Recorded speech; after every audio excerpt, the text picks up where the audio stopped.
Okay. Hello, and I guess welcome.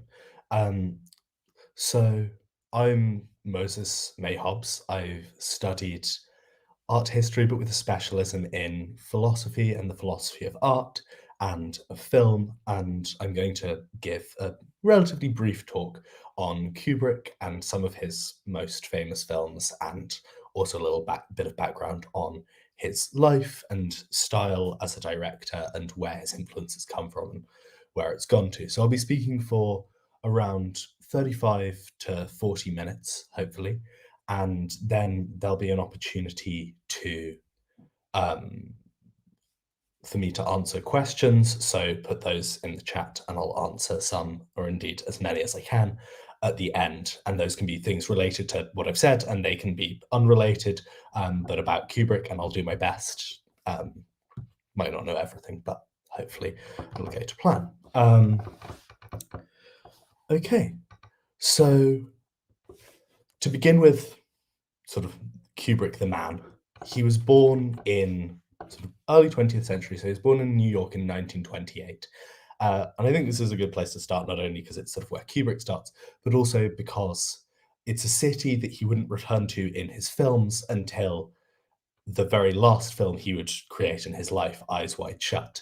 And so there's this sort of poetic satisfaction to this place of his birth remaining and intriguing Kubrick throughout his life and returning to us in this sort of final dazzling and very sinister film. Kubrick exhibited a really early interest in still photography and then worked as a photographer professionally for a number of magazines throughout much of his early life. But then around his mid-late 20s, Kubrick started to pivot towards film and towards moving pictures and began to direct a number of very, very small budget short films. Perhaps the most famous of these, although none of them see very much attention these days, is The Day of the Fight. But these films really paved the way for his sort of breakthrough into mainstream film. And this would come with two of Kubrick's early films in 1957 and 1960, being Paths of Glory and Spartacus, Spartacus being now the much more renowned of the two. But at the time, these two basically military films started to gain Kubrick a much larger audience and indeed a degree of demand within the mainstream film industry. And so he sort of started to rise to prominence as the figure that we sort of now know, and then quickly moved on to directing some of his most famous works, perhaps most notably 2001: A Space Odyssey, a film that I'll return to a number of times throughout this presentation as a kind of real emblem of Kubrick's style, both as a cinematographer and as a thinker, a sort of philosopher of film. But sort of where did this figure come from? And I think we can see all kinds of influences in Kubrick's work, some of them better known, some of them less well known. But for the purposes of the themes that I'll be picking out today, I wanted to point to a number of major influences in Kubrick's work. The first of these is going to be Eisenstein. So Eisenstein, a Russian and then Soviet filmmaker who would dedicate a lot of his work to these sort of huge battlescapes. And this is something that we see throughout a lot of Kubrick's films. There's this persistent interest in military film and in enormous set pieces of a kind which now we sort of are very used to in film, but which Kubrick is hugely influential in pioneering, these immaculate, very complex constructed sets that sort of really kind of, I suppose, contrast with some of the subtler and more philosophical influences in Kubrick's work. So we have the figure of Eisenstein looming very large, and these kinds of set pieces. And I suppose if we're looking for a counterpoint, we have the figure of Ingmar Bergman, the Swedish filmmaker, appearing as this kind of philosophical influence in Kubrick's work and somebody who Kubrick admired and briefly corresponded with throughout much of his cinematographic career. Bergman's often sort of very, very sparse dialogue and emphasis on kind of non-naturalistic conversations between people, where really you stage a sort of philosophical debate, a working through of an issue, um, was something that we see particularly reflected in films like 2001: A Space Odyssey and Full Metal Jacket, these works in which Kubrick is really getting to grips with serious ethical dilemmas, um, and wanting to sort of stage on screen between the characters that he presents to us a number of sort of serious philosophical and ethical problems. Okay, so now I'm going to provide a brief sort of headline of some of Kubrick's most sort of important stylistic features and a few of the themes that we'll return to again and again throughout this talk, and that Kubrick would return to throughout his career as a filmmaker, before going into a number of these major films and sort of discussing those. I think probably the biggest thing to discuss first is this image of Kubrick as a kind of meticulous perfectionist auteur. Auteur being this term that sort of rose to prominence to describe directors as a kind of single artist in the making of their films. And it's an idea that we'll return and maybe question a little bit later in this talk. But for now, I think it's important to stress how true this is of Kubrick in certain important ways.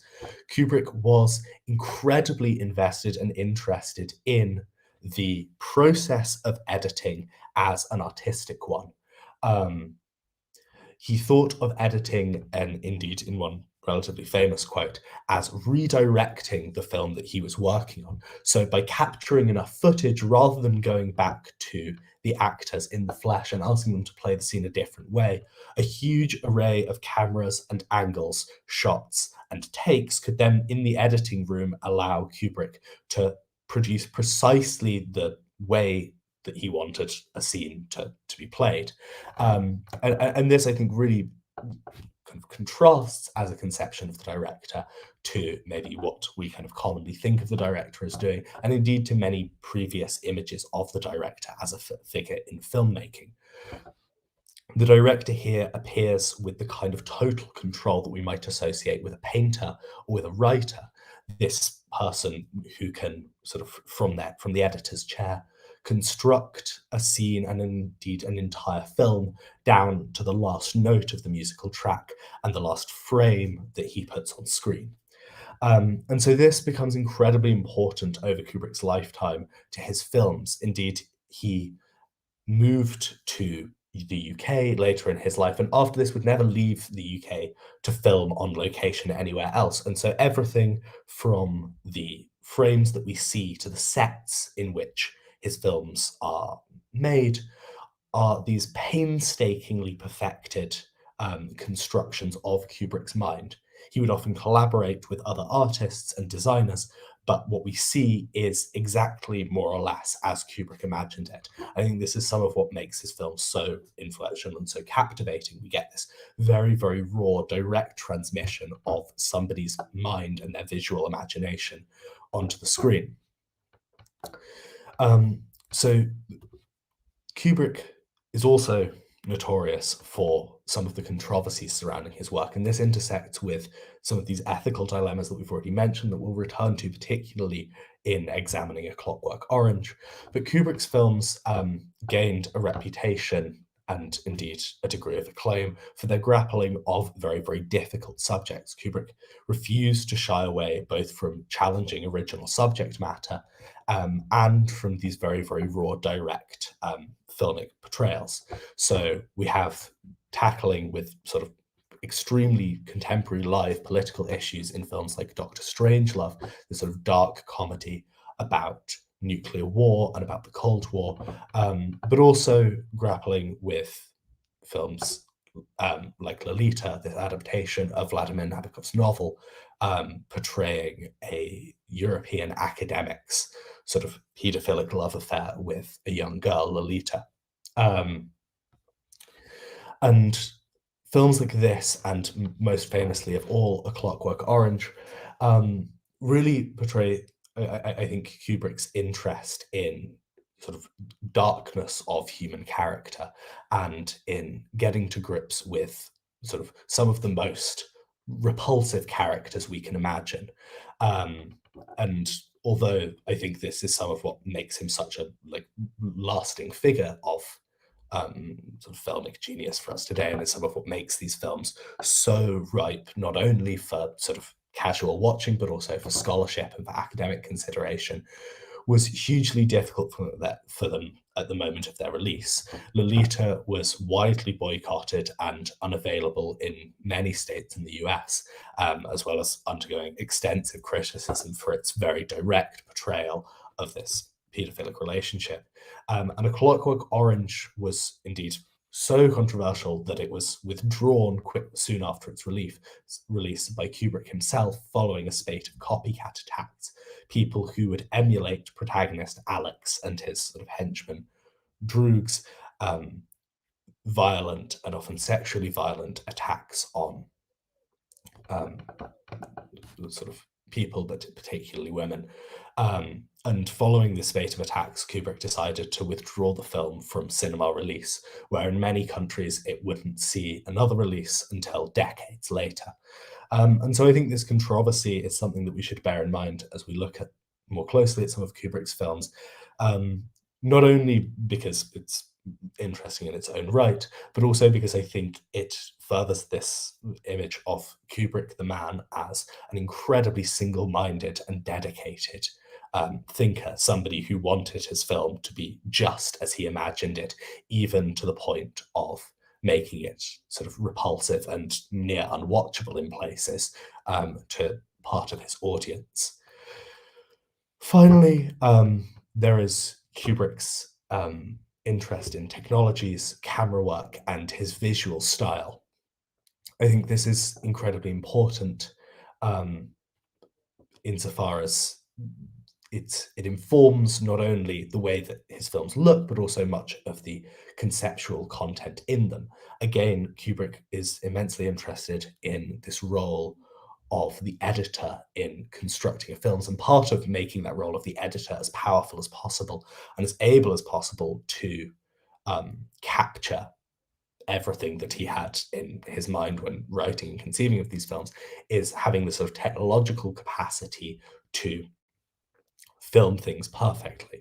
And this works in a number of ways for Kubrick, but perhaps some of the most famous examples is first the use of new camera technologies. So filming in low light in his period drama Barry Lyndon, or use of the Steadicam, this apparatus that allows a walking camera operator to capture smooth footage, which sees extensive use in The Shining and indeed is absolutely characteristic of its visual style. These long pans through empty corridors and through the maze at the film's conclusion would not have been possible without the technological innovation in which Kubrick was so invested.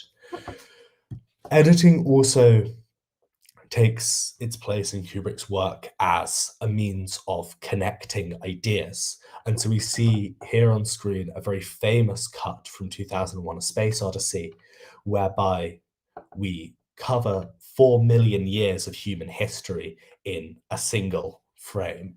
And here Kubrick takes these two sort of apparently quite disparate ideas and fuses them not only conceptually, this notion of the bone as the first tool of primeval man and the spaceship as the sort of natural conclusion of this technological impulse, this drive in humans to use tools both constructively and destructively.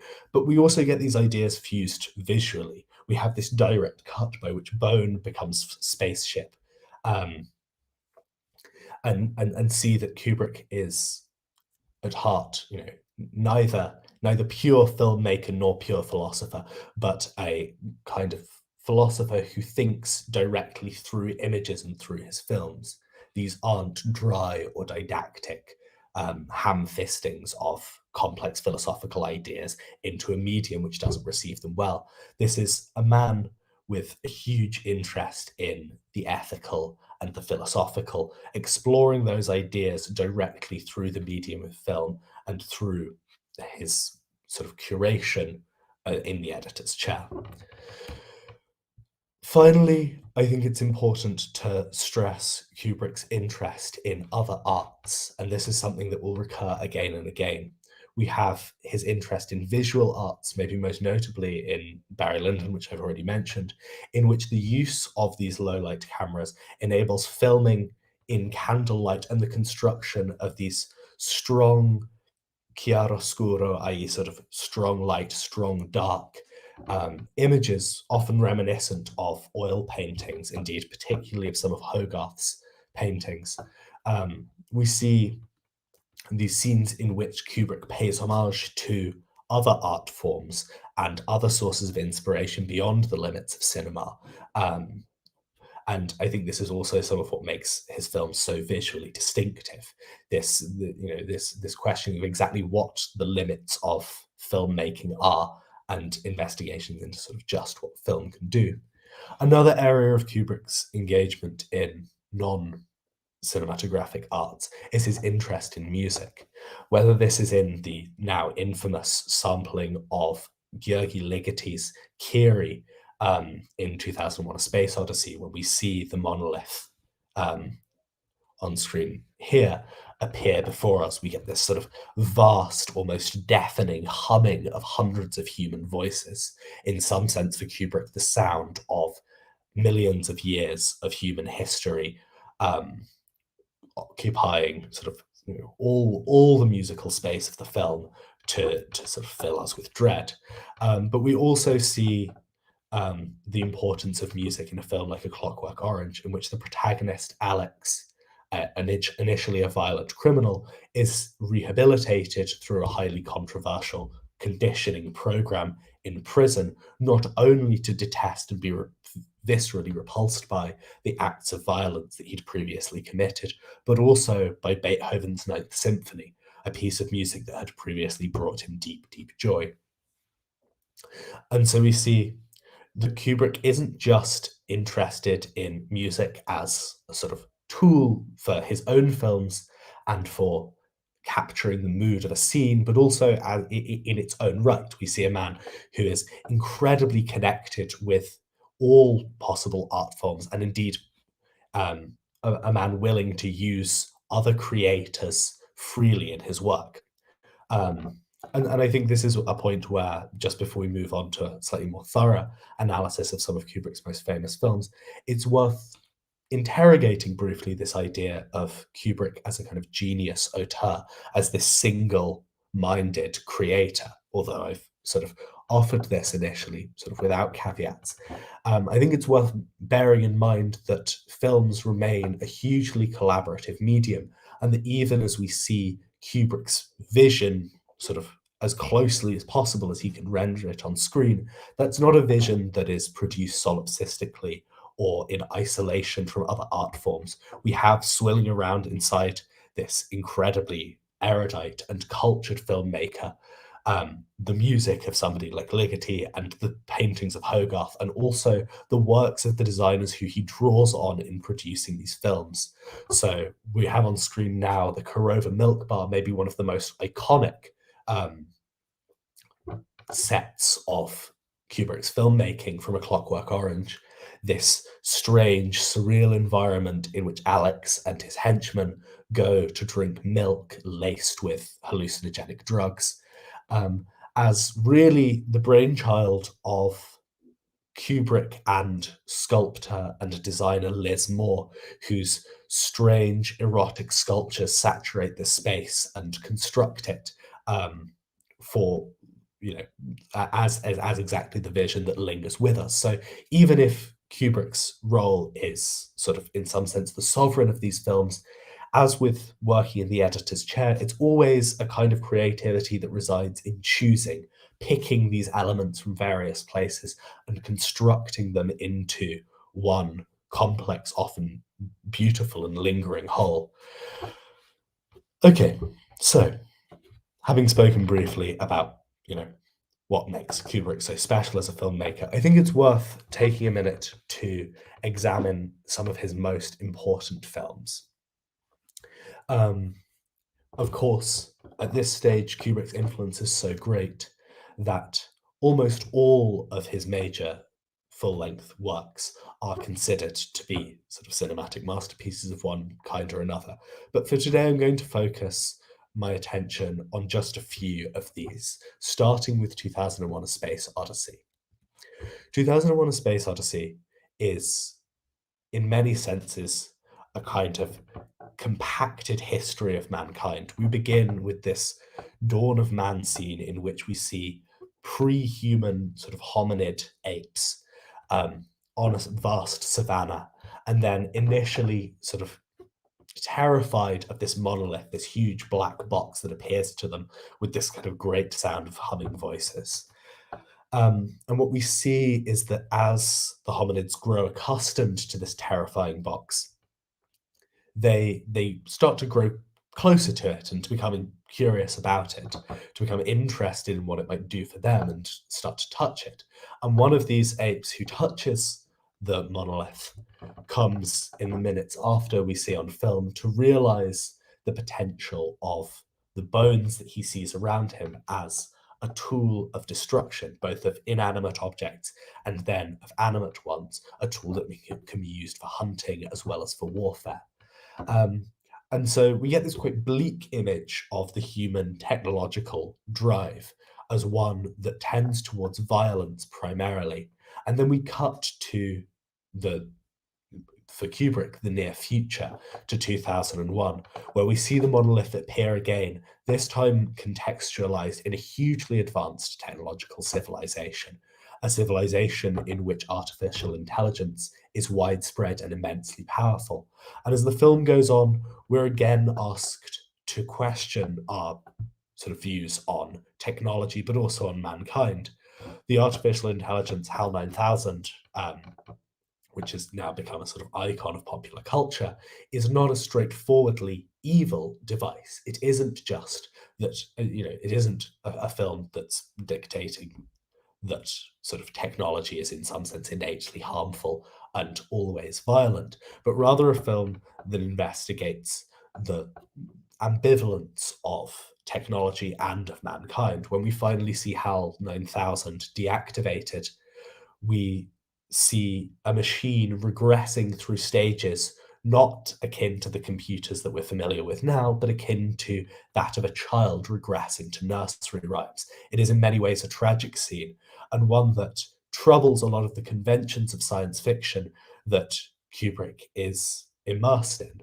You know, when we're used to seeing the sci-fi film in which the artificial intelligence that kills human is a straightforward villain, Kubrick instead presents us with this ethical dilemma, with an ethically ambivalent villain, one who is both violent in tendency, but also necessarily sort of human-like and troubling to see reduced to this sort of singing child. The film is also hugely important because of its visual style and its use of music. I've already mentioned György Ligety's presence in the film, a presence which extends to its famous Stargate scene, this psychedelic dive through the depths of space, in which we hear Lux Eterna, this grand and quite bombastic, but also deeply surreal piece from Ligeti. And it's a scene which I think really, again, explores cinema as a visual medium and as an artistic medium, one that's not just interested in telling straightforward stories, in providing narratives to its viewers, but also as a medium which can be used as a sort of as a visual art form in its own right, and as a space in which the director can play with the screen and with its viewer and with sound to create a deeply affecting sort of audio-visual experience. So that's an all too brief discussion of 2001. A Clockwork Orange, released in 1971, just 3 years after 2001: A Space Odyssey, takes a very different attitude towards the near future, but one which is no more ethically straightforward.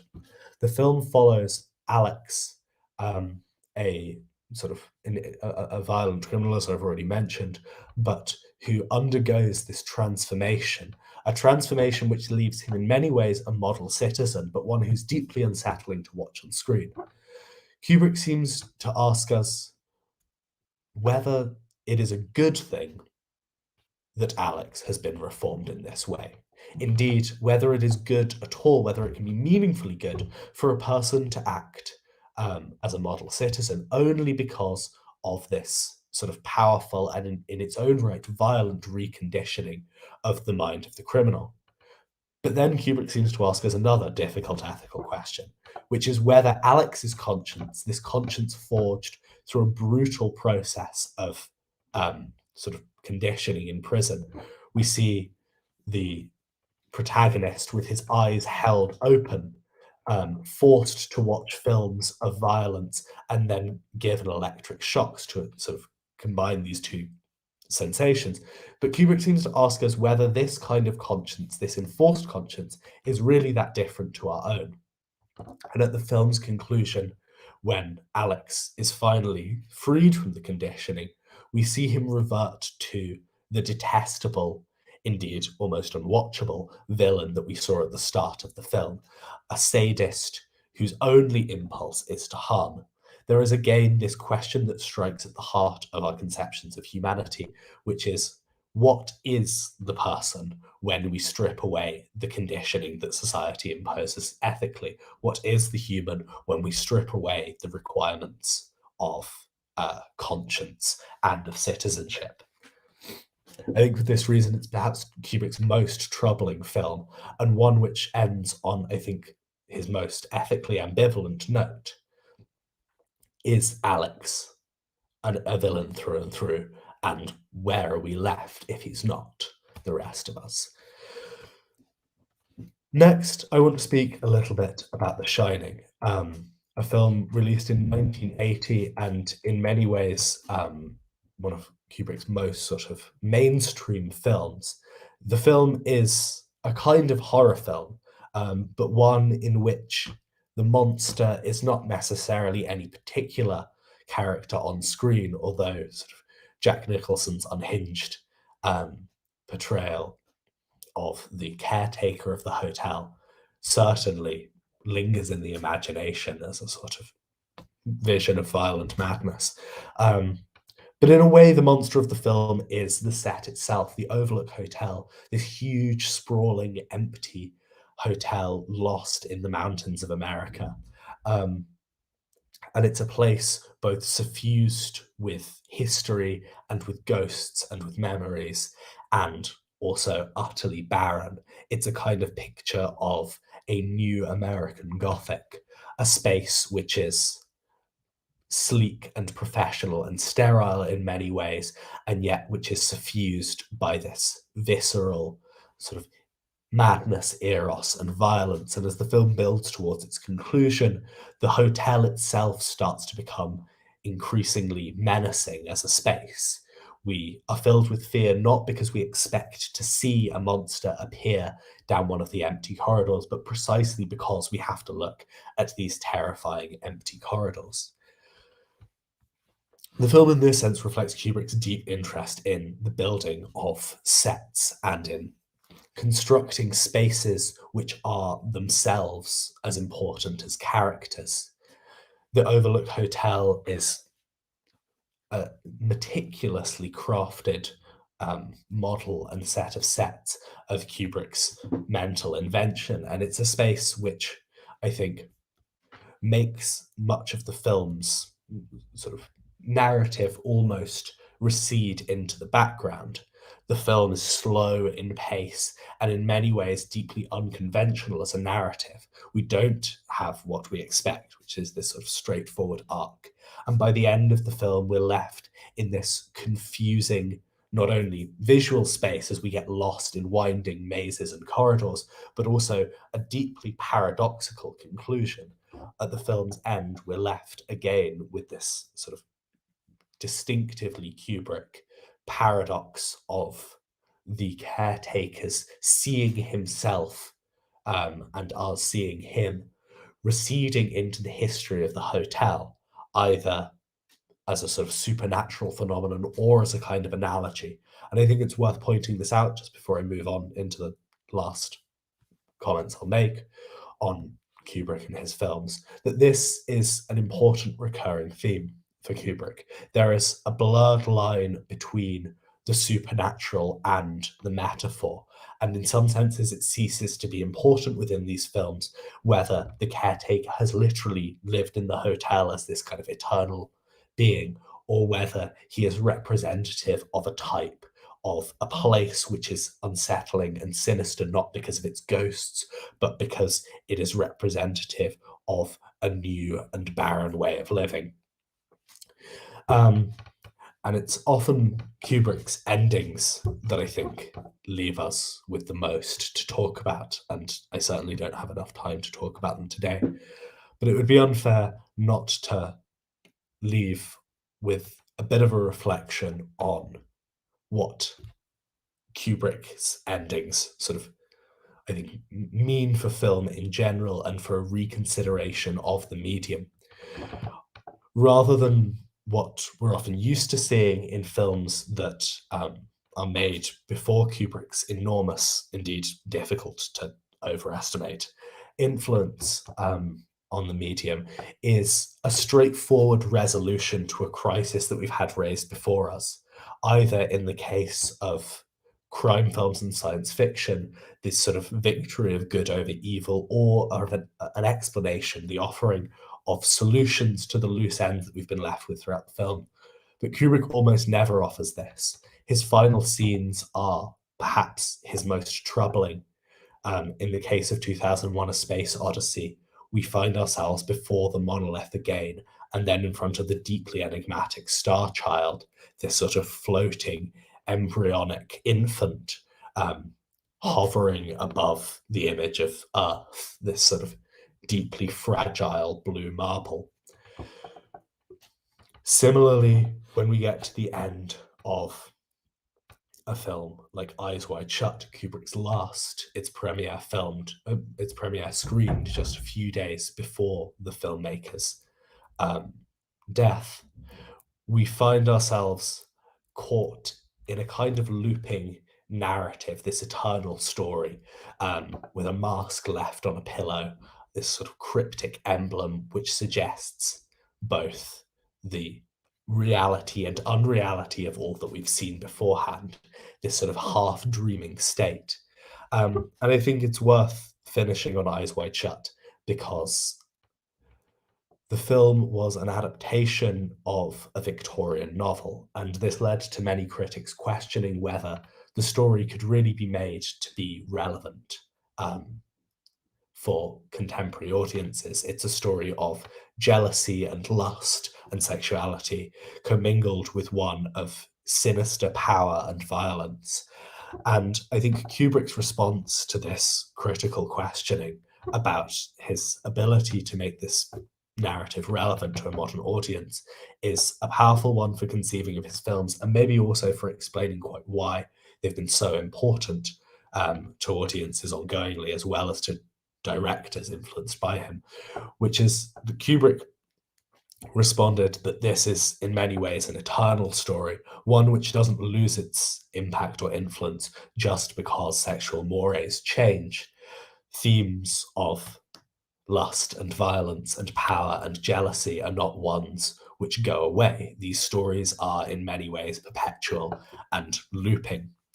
And I think it's that attitude towards filmmaking and Kubrick's ability to seek out stories which he felt really did have this kind of eternal resonance, this ability to strike at the core of how humans conceive of themselves, of their lives, and of their significance, as something that's key to Kubrick's lasting influence on a huge number of filmmakers, almost too many to state. People like Ridley Scott, Wes Anderson, David Lynch, the Coen brothers, Tarantino, Christopher Nolan, all state this importance of Kubrick as a cinematographer, which no doubt has much to do with his skills as an editor and his interest and pioneering effect on the technology of filmmaking, but also has a great deal to do with this ability to choose, not only when it comes to which shots to include, which scenes to prolong, but also had to do with stories themselves and a capacity to seek out these immensely important, affecting, and thoughtful tales. So I think I'll leave it there for now, and I'm free to answer any questions that you have on anything I've said. I wish I could speak for longer, but I'm already pushing my time window. So hopefully see you again soon for more commentary. And please do deliver any feedback if you're watching this later. And keep tuned for more content on films.